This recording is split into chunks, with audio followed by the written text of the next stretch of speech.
Assalamualaikum warahmatullahi wabarakatuh. Alhamdulillahi rabbil alamin. Wassalatu wassalamu ala asyrafil anbiya wal mursalin nabiyina Muhammadin wa ala alihi wa sahbihi wa man tabi'ahum bi ihsan ila yaumil qiyamah. Ikhwahillah rahimani wa rahimakumullah.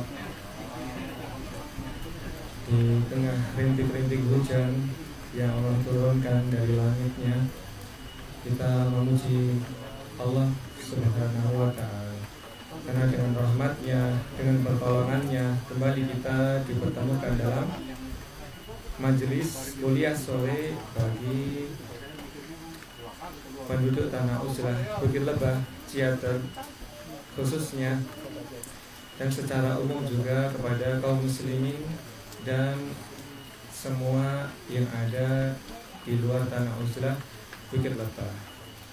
Kuliah sore lebih menekankan kepada penguatan internal, meskipun tidak menutup pintu bagi eksternal. Begitu.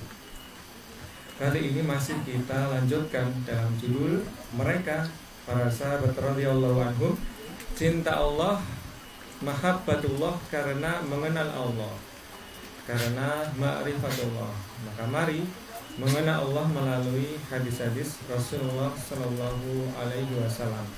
Sebagaimana dahulu para sahabat radhiyallahu anhum juga mengenal Allah melalui hadis-hadis yang didengar dari Rasulullah Sallallahu Alaihi Wasallam.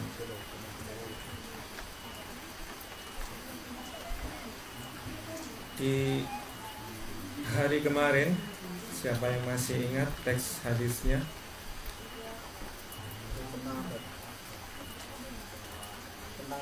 Kemarin ingat hadisnya kemarin.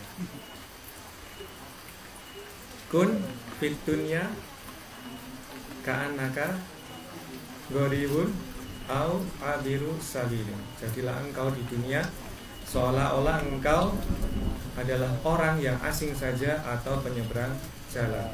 Dan di depan hadis tersebut ada juga kalimat dari Nabi Sallallahu Alaihi Wasallam, "U'budillaha ka'annaka tarahu." Jadilah, beribadahlah kepada Allah, sembahlah Allah, tauhidkanlah Dia seolah-olah engkau melihat Allah. Dan yang diriwayatkan oleh Imam Nawawi rahimahullah di dalam kitab Arba'in beliau, yakni wa in lam takun tarahu fa innahu yaraka. Apabila engkau sudah mengetahui bahwa engkau tidak mungkin untuk melihatnya di dunia yang fana ini, maka yakinlah bahwa Dia selalu melihatmu. Allah selalu mengetahui. Maka dari hadis tersebut menumbuhkan perasaan muraqabah, senantiasa yakin bahwa Allah Maha dekat, selalu bersama dengan hamba-hambanya dengan pengetahuannya yang sempurna. Kali ini kita akan menengok kepada salah satu hadis yang mulia, yang mana hadis ini adalah bagian dari wasiat Rasulullah Sallallahu Alaihi Wasallam kepada putrinya Sayyidah Fatimah radhiyallahu anha, secara khusus dan secara umum juga kepada tentunya kita umatnya beliau Sallallahu Alaihi Wasallam. Ini adalah wasiat yang mulia dari baginda Nabi Muhammad Sallallahu Alaihi Wasallam. Kalau di kitab Silsilah As-Sahihah ini bisa kita lihat di jilid ketiga, keutamaan Al-Quran, doa, zikir, dan ruqyah, di hadis nomor 2942.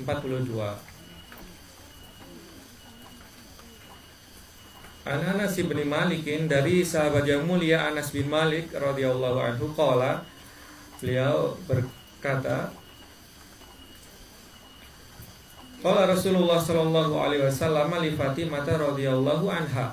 Suatu ketika Rasulullah sallallahu alaihi wasallam bertanya kepada Sayyidah Fatimah radhiyallahu anha, ma yamnauki an tasma'i ma usiki bihi.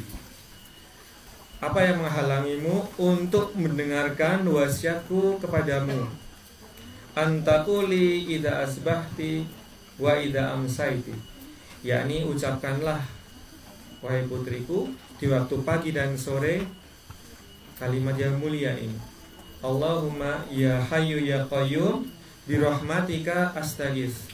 Aslih li sya'ni kullah wa la takilni ila nafsi tarfata ainin abada. Wahai yang maha hidup, lagi maha berdiri sendiri, bi rahmatika astaghits, dengan rahmatmu aku memohon pertolongan. Aslih li sya'ni kullah, perbaikilah urusanku seluruhnya.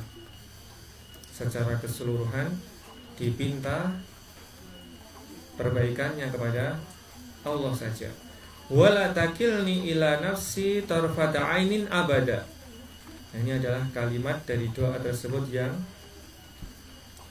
kita tekankan di kuliah sore kali ini. Wala takilni ila nafsi, dan janganlah engkau membuat aku bertawakal kepada diriku sendiri. Jangan engkau serahkan aku kepada diriku sendiri. Nah, gitu. Tarfata ainin, walaupun sekejap mata. Nah, walaupun sekejap mata.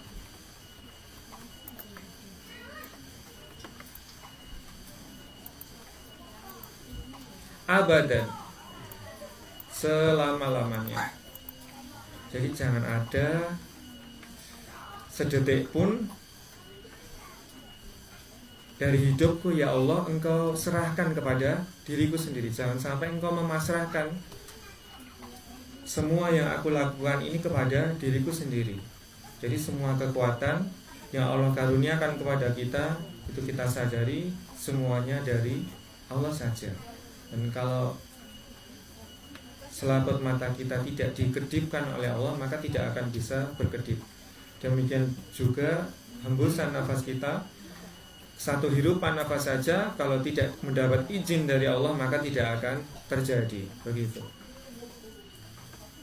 Hadis ini diriwayatkan oleh An-Nasai dalam Al-Kubra dan juga disebutkan dalam Syu'abul Iman karya Al-Baihaqi, serta disahihkan oleh para ulama seperti Al-Albani di kitab Silsilah As-Sahihah yang asli, maka terdapat di nomor 227, dan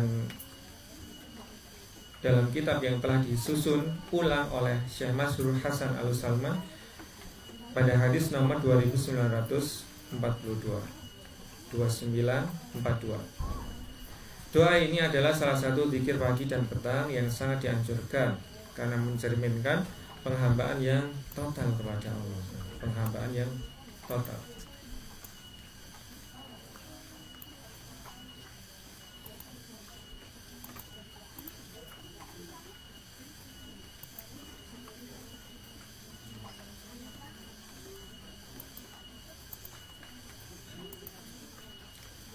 Serta pengakuan bahwa manusia itu sangat lemah jika tidak ditolong oleh Allah. Penghambaan yang total kepada Allah serta pengakuan bahwa manusia sangat lemah jika tidak ditolong oleh Allah. Salah satu contoh nyata yang baru saja terjadi, sesama makhluk Allah. Maka apa yang terjadi? Malah oleh Allah, Dia dengan izin Allah ada hal-hal yang tidak kita rencanakan sebelumnya.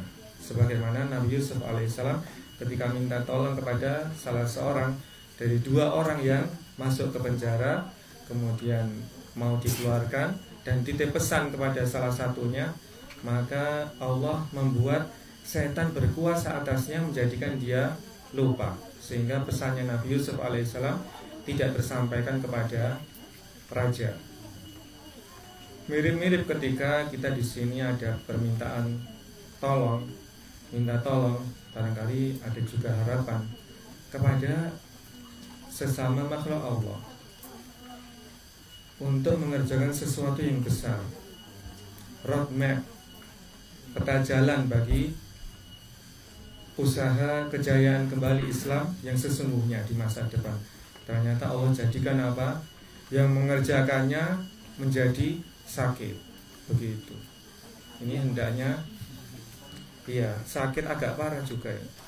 Maka hendaknya kita berharap hanya kepada Allah. Maka kita harus yakin sepenuhnya kepada Allah, bahwa Allah mampu mengantarkan hambanya menuju tujuan, baik itu tanpa sebab yang secara fisik bisa disaksikan oleh manusia, ataupun sebab-sebab yang lain yang tidak tercapai oleh akal manusia. Bahkan bisa kita simak bersama di dalam Al-Quran yang mulia.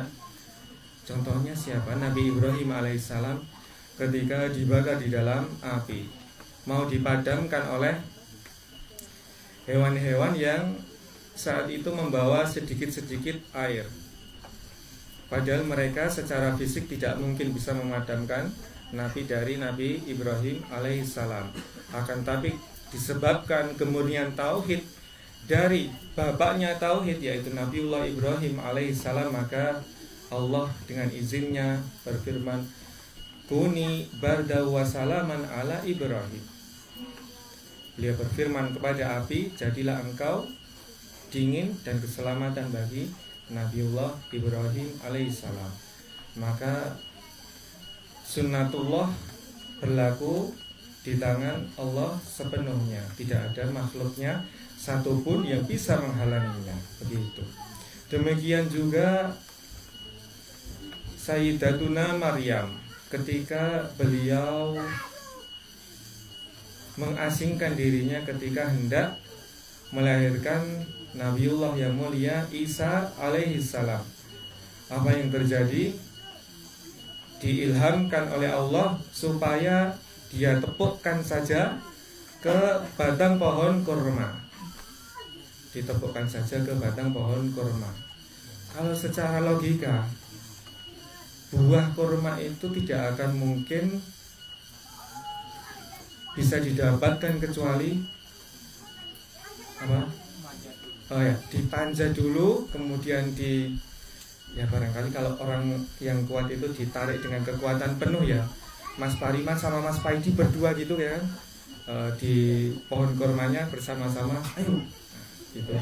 Tapi kalau Sayyidah Maryam digambarkan di dalam Al-Quran, beliau dalam keadaan lemah, akan tapi karamah Allah berlaku bagi beliau, ditepukkan saja sebagai asbab, yang sebagai salah satu sebab yang secara logika itu tidak mungkin terjadi sebetulnya di dunia ini. Akan tapi karena dunia itu milik Allah, maka berlakulah sesuai yang Allah kehendaki. Begitu. Dan Sayyidah Maryam hanya berharap pertolongan kepada Allah ketika itu. Demikian juga Nabiullah Yusuf alaihissalam di episode kedua, maka beliau kita ketahui tidak bersandar kepada sebab yang tadinya beliau ada harapan kepada makhluk, bahkan itu dijelaskan oleh Nabiullah SAW dengan kalimat yang halus. Maka di episode kedua beliau hanya berharap kepada Allah dan mengesampingkan sebab yang terlihat oleh mata kepala, maka Allah menolongnya dengan jalan yang tidak disangka-sangka. Begitu. Kemudian kita perhatikan 40 faidah, 40 pelajaran dari hadis tersebut. Pertama, mengajarkan ketergantungan total kepada Allah, tidak bergantung pada diri sendiri. Total ya Allah. Seperti jawaban Mas Dedi dalam mimpinya Ustadz Abu Kaisar, biarkan saja, dalam artian kita bisa ngapain di keadaan itu, bisa ngapain. Semua sudah kita rencanakan dengan sebaik-baiknya, sudah kita usahakan sebaik-baiknya. Yang bisa kita lakukan saat ini adalah mengharapkan pertolongan Allah dan kita bergantung sepenuhnya kepada Allah. Jadi itu, tidak bergantung pada diri sendiri. Seperti doa tadi, wala takilni ila nafsi tarfata ain. Jangan buat aku bergantung pada diriku sendiri meskipun hanya sekejap mata. Nomor 2, mencerminkan pengakuan akan kelemahan manusia dan kebutuhan kepada pertolongan ilahi. mengaku bahwa kita sebagai manusia biasa itu lemah.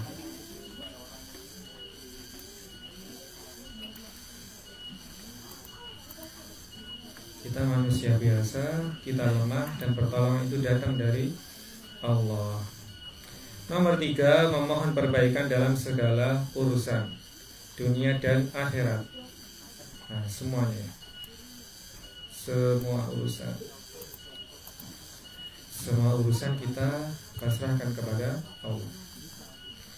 Yang keempat, zikir pagi dan petang sebagai rutinitas spiritual, termasuk di sore hari ini, yakni setelah kita mengerjakan sholat asar dan menjelang maghrib, itulah waktu zikir petang. Diantaranya tadi, ya hayyu ya qayyum birahmatika astaghits aslih li sya'ni kullah wa la takilni ila nafsi tarfata ainin abada. Berikutnya nomor 5, nama Allah yang agung, yang teragung, bahkan Ismullahil A'zam, disertai dengan keyakinan dikabulkannya doa. Nama Allah yang teragung, Ismullahil A'zam, dibarengi dengan keyakinan dikabulkan doa, karena ini telah disebutkan oleh Nabi Shallallahu Alaihi Wasallam di hadis yang lain, apabila seorang hamba berdoa dengan menyebut Ismullahil A'zam ini, nama Allah yang teragung ini, maka Allah akan mengabulkan permintaan hambanya. Yang keenam, mendatangkan kemudahan dan kelancaran rezeki dan urusan. Di antara faidah dari diucapkannya zikir tersebut, mendatangkan kemudahan dan kelancaran rezeki dan urusan, sebagaimana tampak dari doa hadis tersebut. Yang ketujuh, menjauhkan dari kesedihan, kegelisahan, dan bencana. Karena apa? Karena sudah dipasrahkan kepada Allah, sudah dipercayakan kepada Allah, dan ketika berusaha, maka dia menyadari sepenuhnya bahwa usaha dia adalah dengan pertolongan Allah. 8. Memberi kebijaksanaan dan kejelasan pikiran. Memberi kebijaksanaan dan kejelasan pikiran, sehingga di waktu yang paling terdesak sekalipun yang diingat adalah Allah dan kuasanya. Di antara contohnya yang selalu kita ingat dalam firman Allah yang dia abadikan berkaitan Nabiullah Musa alaihissalam ketika dalam keadaan betul-betul terdesak, dan kaumnya dengan logika mereka menyatakan bahwa inna lamudrakun, sesungguhnya kita pasti dijumpai oleh pasukan Fir'aun, pasti akan tertangkap oleh pasukan Fir'aun. Maka dengan keyakinan yang datang dari Allah, maka Nabiullah Musa alaihissalam menenangkan umat beliau ketika itu, kalla inna ma'iya rabbi sayati. Tidak demikian, sungguh Allah bersamaku, sungguh Tuhanku bersamaku, dia pasti akan memberikan petunjuk kepadaku. Begitu, dengan keyakinan yang kokoh Nabi Musa alaihissalam, dengan ma'rifatullahnya, dengan pengenalan beliau kepada Allah, maka beliau yakin bahwa Allah pasti akan menolong di detik-detik terakhir itu. Ternyata betul, di detik-detik terakhir itu Allah datangkan keberkahan bagi Nabiullah Musa alaihissalam dan orang-orang yang mengikutinya dengan bencana kepada Fir'aun dan bala tentaranya, dengan hal yang tidak diduga sebelumnya, yaitu berupa penenggelaman bagi Fir'aun dan pasukannya. Padahal sudah jelas-jelas ya, di depan itu laut, di belakang Fir'aun, kalau geser ke kanan dan geser ke kiri pasti tertangkap. Akan tapi Allah selalu memberikan pertolongan, dan Allah selalu memberikan pertolongan kepada hamba-hambanya, bahkan di detik-detik terakhir. 9. Menumbuhkan kemandirian spiritual, tidak terlalu bergantung pada manusia. Tidak terlalu bergantung pada manusia. Kebergantungan itu hanyalah kepada Allah. Dicoret sekalian. Gak ada, ketergantungan itu hanya kepada Allah Subhanahu wa ta'ala. Manusia yang kita lihat kuat, manusia yang kita lihat dianugerahi kecerdasan oleh Allah itu adalah semata-mata pemberian daripada Allah. Jika Allah tidak memberikan izin kepadanya, maka tidak akan seperti itu, begitu. Dan ketika itulah iblis lupa. Demikian juga yang terjadi oleh Al-Masih Ad-Dajjal Abdurrahman wala'iyadzubillah, menemukan kemandirian spiritual, tidak bergantung pada manusia. Yang ke-10, mempermudah urusan utama dan bisnis. Nah, ini diantara faedahnya, mempermudah urusan utama dan bisnis. Jadi tidak hanya diharapkan di dunia yang fana ini, akan tapi yang lebih daripada itu adalah kehidupan di akhirat yang abadi. Selanjutnya nomor 11, menciptakan ketenangan hati dalam krisis, seperti Nabi Musa tadi contohnya. Nah, dalam keadaan krisis dan kritis juga. Nah, gitu. 12, doa praktis untuk menghadapi musuh dan konflik. Contohnya ketika peperangan Uhud. Yang diberikan contoh di sini adalah ketika peperangan Uhud. Karena betapa mencekam peperangan Uhud ketika itu. Sudah jelas-jelas diberikan wasiat oleh Nabi SAW supaya tetap grup pemanah itu di atas bukit, tapi ada yang membuat mereka lupa sehingga terjadilah kekalahan. Dan itu juga diantaranya disebabkan oleh kecerdasan panglima perang Quraisy ketika itu, yakni Khalid bin Walid radhiyallahu anhu, yang kala itu belum dikaruniai hidayah oleh Allah ke dalam agama Islam. 13, doa pendek namun penuh makna dalam kesedihan. Nah, begitu ya. Jadi ketika kita mengingat di dunia ini dalam kesedihan, khususnya bagi orang-orang yang dipandang lemah oleh kebanyakan manusia, dan ini sepertinya termasuk kita juga ya. Jadi orang-orang di luar sana kebanyakan memandang kita lemah. Oke lah, kalau dari sisi fisik di antara kita ada yang dikaruniai kekuatan, akan tapi kalau dikumpulkan tetap saja lemah jika dibandingkan dengan penggabungan dari mereka yang ada di luar sana. Begitu. Akan tapi Allah satu-satunya yang kita pinta pertolongan darinya. 14, hadis ini memiliki sanad sahih atau hasan, yakni dari penilaian a'immatul muhaddisin, diantaranya oleh Al-Munziri dan Al-Albani. 15, meneguhkan keimanan melalui nama-nama agung dari Allah, Al-Hayyu dan Al-Qayyum di dalam hadis tersebut. 16, mengandung harapan akan rahmat Allah yang meliputi segala urusan. Begitu. Jadi Allah menciptakan alam semesta dengan kasih sayangnya dan selalu memberikan kepada hambanya kasih sayang selama hamba itu juga mau menerima uluran kasih sayang Allah. Begitu. Dan kita sangat sedih kepada hamba-hamba Allah yang masih berkutat di dalam perilaku syirik, di dalam perilaku menyekutukan Allah, padahal Allah yang menciptakan mereka, Allah satu-satunya yang menciptakan alam semesta. 17, memperbaiki hubungan sosial dan profesional lewat ketenangan batin. Hubungan sosial dan profesional lewat ketenangan batin. Tenang karena telah mengenal Allah dari sifat ya. Mari mengenal Allah dari di antara sifatnya, yakni Al-Hayyu Al-Qayyum, maha hidup lagi maha berdiri sendiri. 17, memperbaiki hubungan sudah. 18, memberi harapan agar tidak putus harapan di tengah kesulitan. Memberikan harapan agar tidak putus harapan di tengah kesulitan. Ini sangat jelas, karena segala urusan sudah diajarkan oleh Nabi SAW untuk disandarkan kepadanya saja, karena hanya Dialah yang maha hidup, hanya Dialah yang maha berdiri sendiri.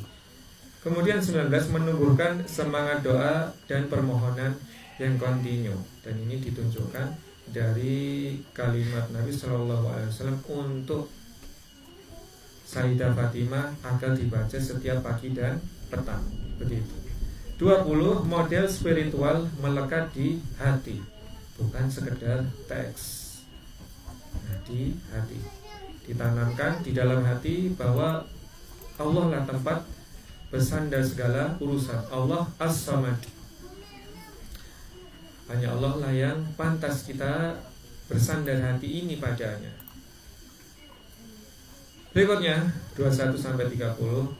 Yang 21 mencerminkan ketawakalan, berserah, sikap berserah kepada Allah yang kuat.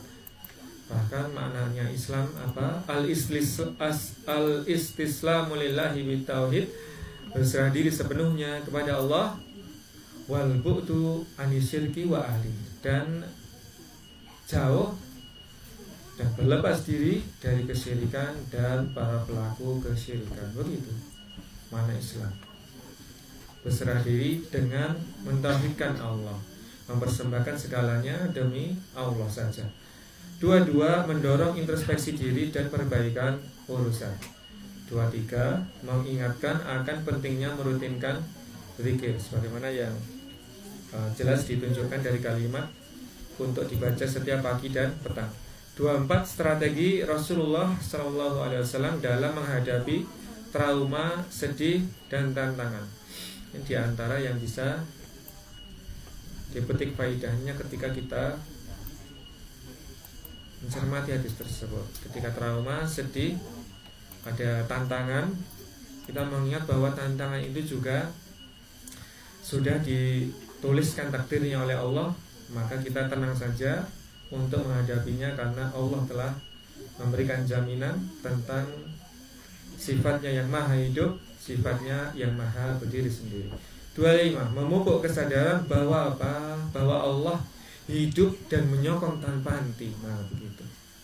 Allah itu maha hidup, Allah menyokong tanpa henti bagi hamba-hambanya yang memang menyerahkan sepenuhnya jiwa dan raganya kepada Allah. 26 ajaran spiritual yang mudah diamalkan oleh siapa saja. Ini zikir yang ringan di lisan dan insya Allah mudah diamalkan oleh siapa saja. 27 doa ini mencakup seluruh aspek kehidupan personal, keluarga, pekerjaan, dan sebagainya. Di bidang perpolitikan, pertanian, teknologi, bangunan, semuanya terjadi dengan pertolongan Allah. 28 mendorong konsistensi spiritual setiap pagi dan sore, pagi dan petang. Terbukti efektif dalam sejarah praktek Rasulullah Sallallahu Alaihi Wasallam. Diriwayatkan dari sahabat yang mulia Anas bin Malik radhiyallahu anhu, mengilhami penguatan hati dan pemulihan spiritual. Mengilhami penguatan hati dan pemulihan spiritual.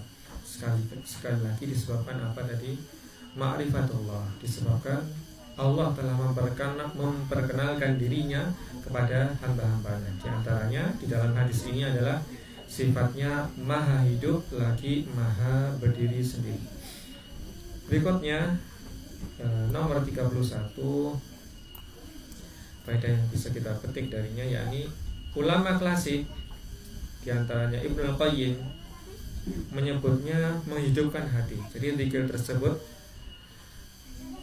menghidupkan hati.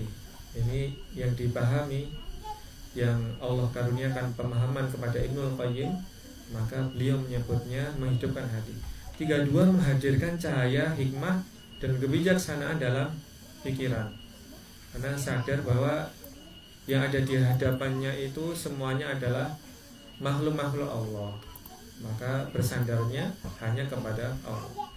Meskipun makhluk itu tampak kuat, meskipun makhluk itu tampak cerdas, sebagaimana yang seringkali kita saksikan, akan tetapi kita bergantung hanya kepada Allah, dan kita hanya pantas bergantung kepada Allah.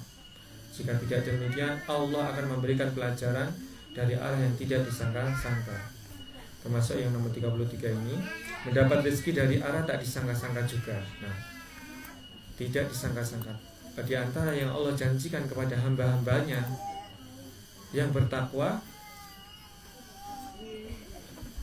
wa yarzuqhu min haitsu la yahtasib, adalah memberikan dia rizki dari arah yang tidak disangka ketika hambanya bertakwa kepada Allah, ketika hambanya bertawakal kepada Allah. Kalau di ayat sebelumnya, wa may yattaqillaha yaj'al lahu makhraja, karena siapa yang bertawakal kepada Allah, maka dia akan menjadikan baginya, bagi hamba itu, jalan keluar. 3-4, penguat mental saat menghadapi kebuntuan atau kegelisahan. Menguatkan mental hamba saat menghadapi kebuntuan atau kegelisahan. 35, memberikan rasa aman agar tidak ditinggal sendirian bahkan sekejap, yakni oleh Allah Subhanahu wa ta'ala.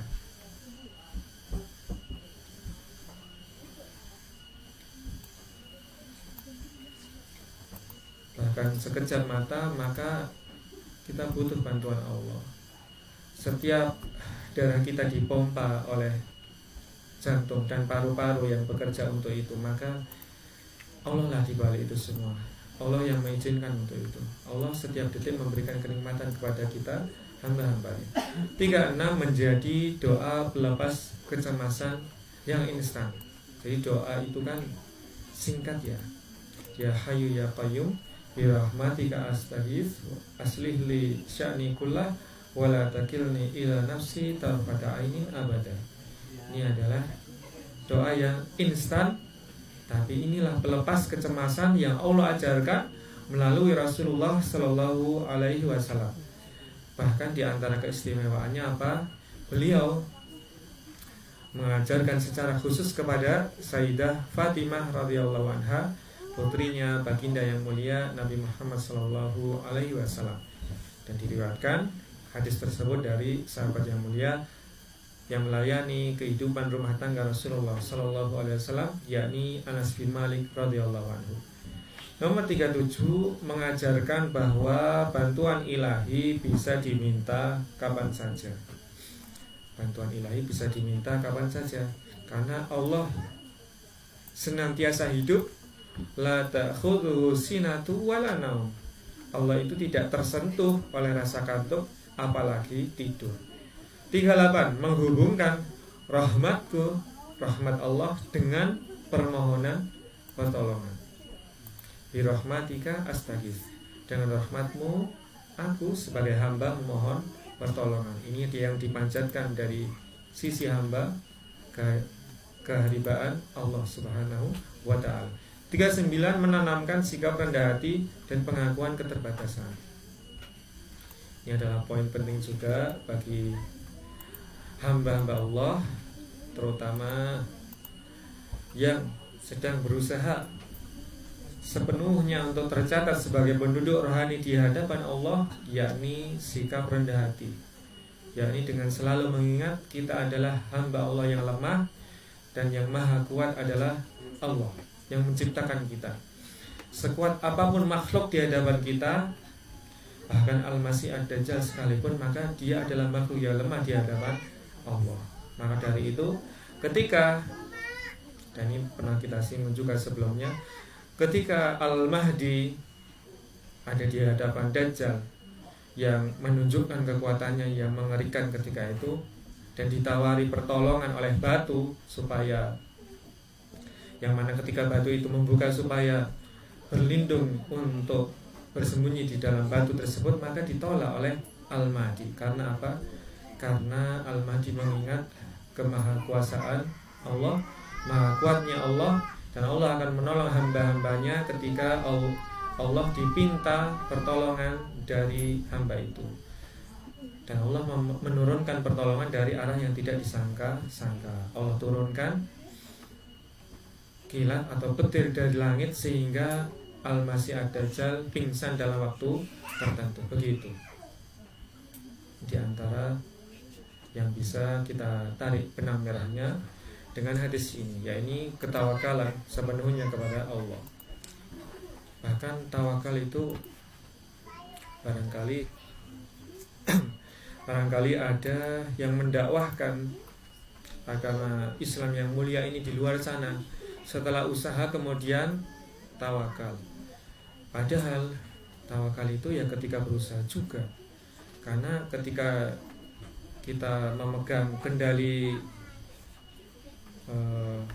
kemudi pesawat misalnya, kekuatan kita untuk memegang kemudi itu dari mana? Dari Allah atau selain Allah? Dari Allah juga. Maka kita menyandarkan semua yang kita kerjakan kepada Allah. Hasilnya juga kepada Allah. Bahkan ketika berencana itu kita bisa berpikir karena kemampuan kita sendiri atau diberikan karunia sama Allah. Hanya Allah. Maka tolong bagi Bapak Presiden termasuk dan jajaran menterinya, mari kita mengingat bersama bahwa kita sama-sama makhluk Allah, begitu ya. Nanti kalau kita duduk bersama, barangkali Anda baru paham nanti. Nah, wallahu a'lam. Itu hanya Allah yang mampu. Kami ini makhluk lemah. Dan Anda pun juga makhluk lemah. Maka mari kita mengingat bersama-sama akan hal tersebut. Selanjutnya kita akan menyimak 8 perkataan ulama yang terkait dengan hadis tersebut dengan sumber kitabnya. Al-Hafidz Al-Munziri rahimahullah yang wafat tahun 656 Hijriah, beliau menilai bahwa sanad hadis tersebut sahih di dalam At-Targhib wa Tarhib.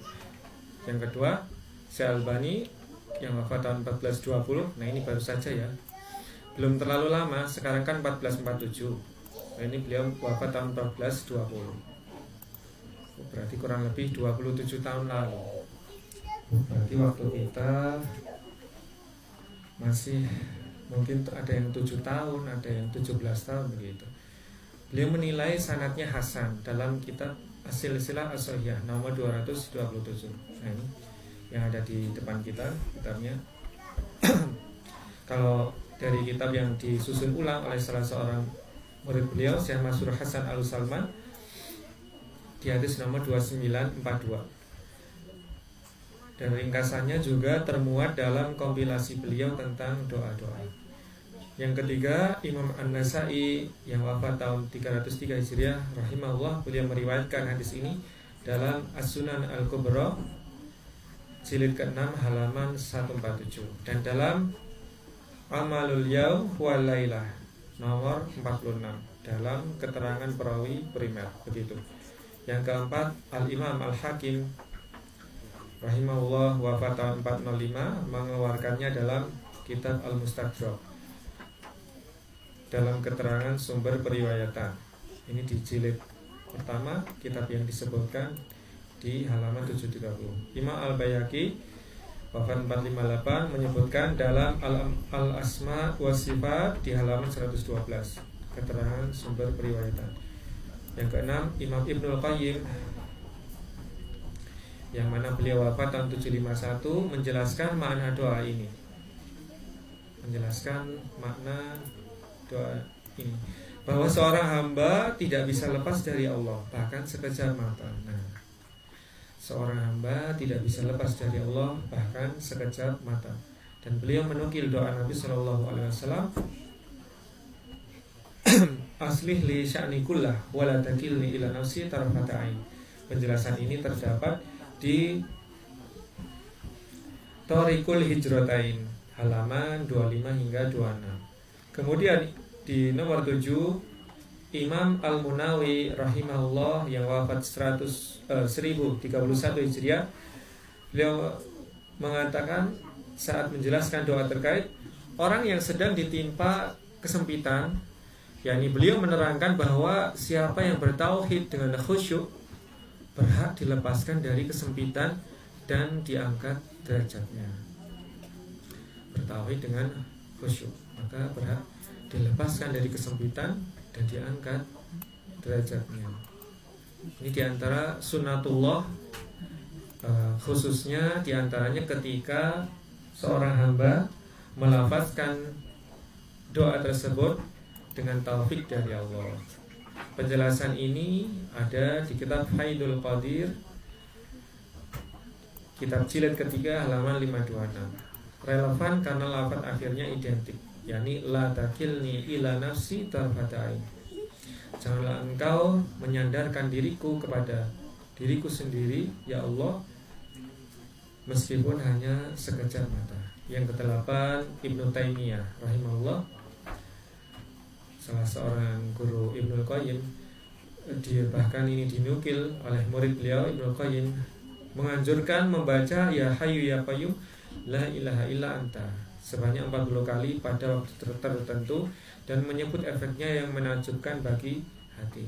Ini hanya nukilan sejarah praktek. Dari sejarah praktiknya saja dan bukan sebagai syariat khusus yang mengikat. Dan kita kalau mengingat kalimat ini maka kita jadi ingat ketika Al-Mahdi mengatakan tentang zikir yang diajarkan oleh Allah, yaitu subhanallah wa bihamdi subhanallahil azim sebanyak 6 kali. Kemudian yang ketujuhnya dengan membawa salawat, membaca salawat assalatu wassalamu alaika ya Rasulullah. Maka kalimat inilah yang menjadi penjelasannya. Di antaranya adalah ini adalah di antara praktek yang bisa dikerjakan hamba, bukan sebagai syariat khusus yang mengikat. Jadi bukan syariat baru, itu hanyalah yang bisa dipraktekkan oleh hamba-hamba Allah di tengah kesibukannya yang tidak bisa dihindari di ujung akhir zaman ini. Dan untuk itu juga kita ada di tanah Usra ini untuk menghindari carut marut dunia yang ada di luar sana. Begitu. Kemudian di poin ketiga, 8 contoh penerapan nyata dalam kehidupan. Yang pertama, saat menghadapi ujian atau tugas berat, maka mulai pagi dengan zikir ini untuk ketenangan dan keberhasilan. Secara khusus di pagi hari ketika bangun, kita sholat subuh, setelah tahajud bagi yang mengerjakan, kemudian setelah sholat subuh hingga matahari terbit, maka zikir yang bisa didawamkan adalah zikir yang baru saja kita saksikan bersama ini, yakni ya Hayyu ya Qayyum la takilni bi rahmatika astaghis la takilni ila nafsi tarfata ainin abada. 2. Untuk ketenangan dan keberhasilan. 2. Menghadapi situasi sulit, keluarga, ekonomi dan sebagainya, menjadikan doa ini rutinitas harian. Bahkan ketika situasi kita dimudahkan oleh Allah, tetap kita mengucapkan zikir tersebut. Karena apapun keadaan kita, tetaplah Allah itu maha hidup dan maha berdiri sendiri. Yang ketiga, bisnis atau pekerjaan macet, maka setelah zikir merasa lebih tentram dan mendapat solusi. Terlebih lagi yakni secara rohani. Karena kita sebagai hamba Allah, maka kita meyakini bahwa Allah yang mengajarkan zikir-zikir ini pastilah kebenaran dan ketenangan ketentraman apabila diamalkan. Yang keempat, kesehatan mental terganggu, maka mengamalkan zikir ini dalam rutinitas pagi dan petang. Ini diantaranya, khususnya ketika kesehatan mental terganggu, maka ingat zikir ini secara khusus untuk diamalkan sebagai rutinitas pagi dan petang. 5. Menghadapi konflik atau interaksi yang berat, maka panjatkan doa untuk ketegaran bagi hati. Karena hati ini diciptakan oleh Allah, maka ketika hati itu terluka, yang bisa menyembuhkan hanyalah Asy-Syafi' Allah Rabbul Alamin. Yang keenam, dalam kondisi krisis global, ekonomi, pandemi, maka menjadikan doa ini pegangan spiritual. Singkatkan doanya. 7. Mengajarkan anak-anak, keluarga, juga orang terdekat kita semuanya agar terbiasa bergantung pada Allah setiap hari. Bergantung kepada Allah. Kalau bergantungnya kepada Allah, kecewa tidak? Kalau bergantungnya cuma sama Allah, kecewa enggak? Enggak akan pernah. Allah itu mengajarkan hambanya. Coba kalau bergantung hatinya itu kepada makhluk, dikecewakan tidak? Secara prakteknya Allah akan membuat hamba itu kecewa dengan makhluknya yang lain apabila hati itu menyekutukan Allah, begitu. Baik persekutuan itu besar maupun kecil. Sekecil apapun dosa syirik, itu adalah yang paling besar di sisi Allah nilai dosanya. Begitu. Maka kita harus menjaga diri kita dan orang terdekat kita, juga semua yang bisa kita sampaikan pada mereka bahwa Allah satu-satunya yang menciptakan kita, dan Allah satu-satunya yang kita sembah. Maka hanya Allah lah satu-satunya tempat kita bergantung. Kemudian yang kedelapan, profesional di tengah stres kerja, mengamalkannya sebagai metode resiliensi, refleksi psikologis. Nah, begitu. Jadi mau keadaannya stres seperti apapun, tetap ditinggal pergi sama siapapun, nah ya kan, ditinggal pergi sama siapapun, meskipun dia itu dikaruniai apa saja, tapi kita hanya mengingat maha kuatnya Allah, begitu. Semua itu adalah makhluknya, semua makhluk Allah itu digerakkan oleh Allah, begitu. Berikutnya, diantara faktor penghambat penerapan hadis tersebut disebutkan 5 saja di sini. Yang pertama, kurangnya pemahaman nilai doa tersebut, yakni hanya sebagai teks tanpa makna, begitu. Bahaya kalau hanya membaca sebagai teks tanpa makna. 2, kebiasaan malas atau lupa zikir pagi petang, begitu. Nah, ini malas ya. Ini nanti terkait juga dengan diantara doa yang diajarkan oleh Nabi SAW.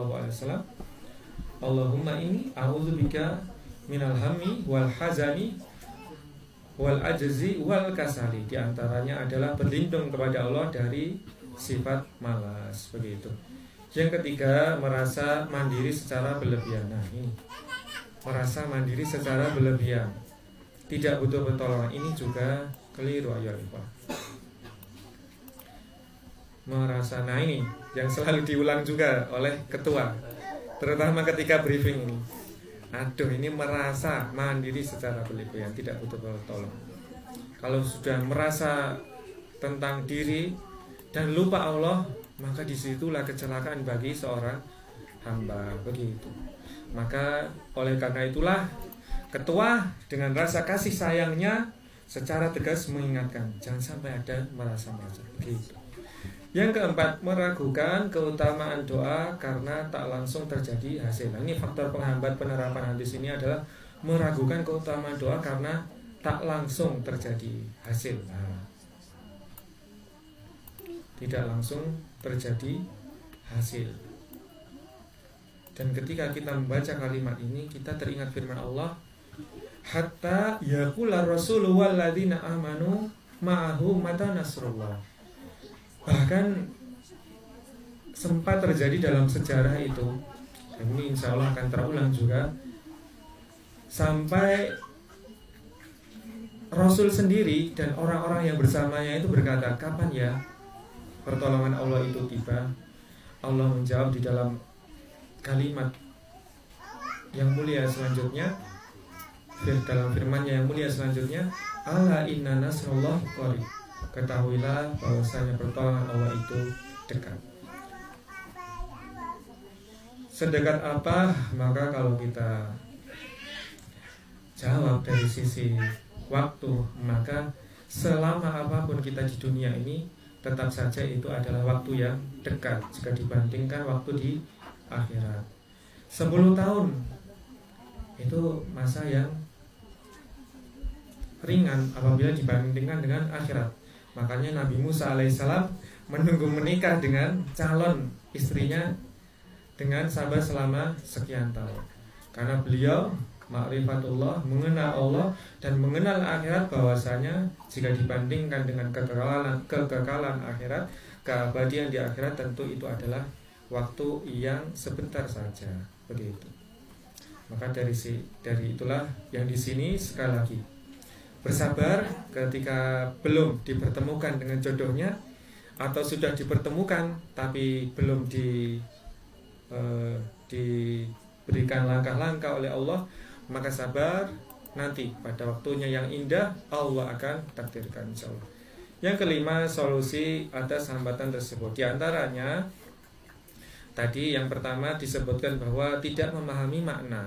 Solusinya pelajari tafsir dan konteks zikir secara rutin. Rutin kenapa? Karena misalkan di pertemuan pertama masih kurang memahami, tapi di pertemuan kedua dan seterusnya Allah mengaruniakan kefahaman. Kemudian hambatannya malas rutin berzikir. Gimana solusinya? Di antaranya pasang alarm, apalagi di zaman sekarang sudah dimudahkan. Termasuk HT dinyalakan, nah begitu. Jadikan bagian ritual harian. Kemudian hambatannya kalau ada sifat sombong spiritual, secara spiritual merasa diri ini hebat, pintar, kemudian kuat, maka renungkan keterbatasan diri di hadapan Allah dan perhatikanlah manfaat kebergantungan kepada Allah sepenuhnya, begitu. Kemudian ragu manfaat melapatkan zikir tersebut, maka solusinya diantaranya catat pengalaman positif setelah amalan sehingga terinternalisasi.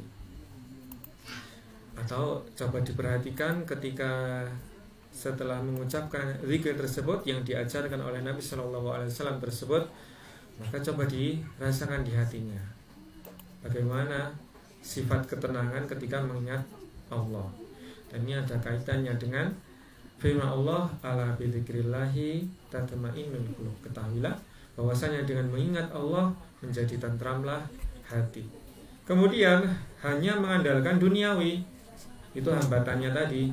Solusinya diantaranya seimbangkan usaha praktis dengan doa. Jadikan keduanya saling melengkapi.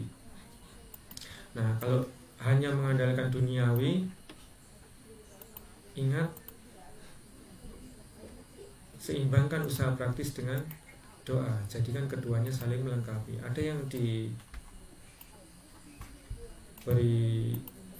warna lain di sini praktis, karena misalkan apa tadi, Allah memberikan karunia kepada Sayyidah Maryam dengan apa, sekedar tepukan tangan, begitu, ditepuk saja batang pohon kurmanya. Padahal kalau tadi sudah disampaikan bahwa kalau ada Mas Pariman, Mas Haidir, Mas Paidi menggoyang pangkal pohon kurma itu nggak bakalan rontok buahnya. Tapi kalau sudah ada di sini mereka bertiga kan seperti Samson ya. Nah, tapi ya Allah, saya masih ingat waktu Mas Paidi bawa beras jian itu di atas kepala, luar biasa, Masya Allah. Itu diantara karunia Allah, ya Allah berikan kepada Mas Paidi dan teman-teman yang dianugerahi kekuatan fisik. Nomor 6, simpulan hadis Ya Hayyu Ya Qayyum merupakan salah satu wasiat Rasulullah SAW yang syarat makna, mengajarkan kita untuk senantiasa bergantung kepada Allah, memohon perbaikan dan pertolongannya di setiap aspek kehidupan, baik pagi maupun petang. Ia bukan sekedar doa, melainkan pendekatan spiritual yang holistik, menghidupkan hati, menenangkan jiwa, membuka pintu rezeki, dan memperkuat ketawakalan. Meskipun godaan duniawi dan rutinitas bisa menghambat pengamalan dengan niat, ilmu, dan strategi konsistensi, hadis ini bisa menjadi pilar utama dalam kehidupan spiritual dan praktis kita. Sekali lagi, kalau tentang solusi dari berbagai hambatan tadi, maka kalau dihimpun menjadi satu kalimat adalah selalu kembali mengingat bahwa kita hamba Allah. Selalu mengingat bahwa kita hamba Allah. Itu satu solusi. Jika semua solusi itu, jalan-jalan solusi itu dikumpulkan sebagai satu kalimat, maka selalu kembali ingat bahwa kita hamba Allah. Maka kita akan mengingat juga yang Allah sukai dari hambanya itu apa, yang Allah tidak suka dari hamba itu apa, pekerjaan apa yang paling Allah ridhoi, begitu. Demikian ikhwah fillah rahimani wa rahimakumullah Ya Allah, mudahkan bagi kita dalam pertemuan kali ini. Maka mari kita tutup dengan tilawatul Quran surah Al-Kahfi, surah ke-18 ayat 1 hingga 10.